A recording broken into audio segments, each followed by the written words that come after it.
Hi, I'm Sally Quinn. Welcome to the God Vote. Today we are talking to Robert Jones, who is the CEO and founder of the Public Religion Research Institute.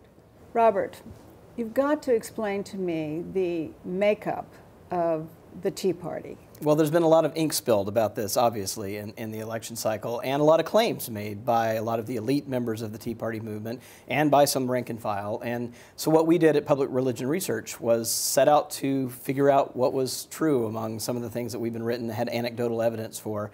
And public opinion surveys are a great tool for doing that. And how many of them are evangelicals?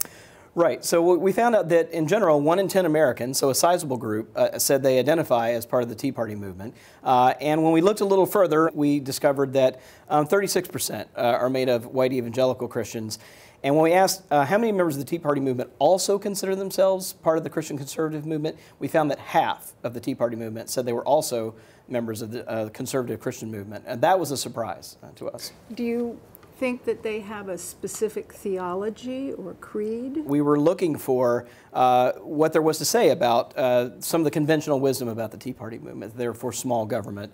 And we found that, in certain issues, that's true. On many issues, it's true. They were smaller government conservatives. But we found on other issues, they looked a lot like the Christian conservative movement. 2/3 say that abortion should be illegal in all or most cases, and only 1 in 5 supported same-sex marriage. So hardly a don't tread on me, live and let live philosophy.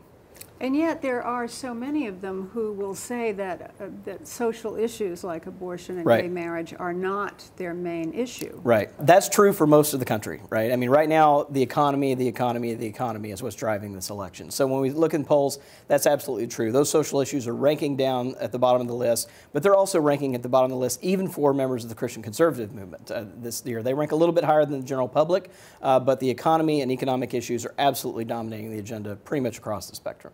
When you talk to them or poll them, they will often say things like, we have lost the spirit of God in this country. We are not doing what the founding fathers wanted us to do. This is a Christian country. Do they believe this is a Christian country? There is this sense of nostalgia that I think you've got your finger on here that I think is alive and well among members of the Tea Party movement, a sort of sense of loss and a sense of, the Glenn Beck rally, right, had this reclaim honor, right? There's always this reclaim, restore, those kinds of words that I think are kind of tapping this nerve that is about kind of grabbing a hold of something that's at least perceived to have been lost. One of the other surprising questions we had in the survey was about whether or not people think that America is and has always been a Christian nation. And one of the surprising answers among the Tea Party was that 55% of the Tea Party said, yes, America is and has always been a Christian nation.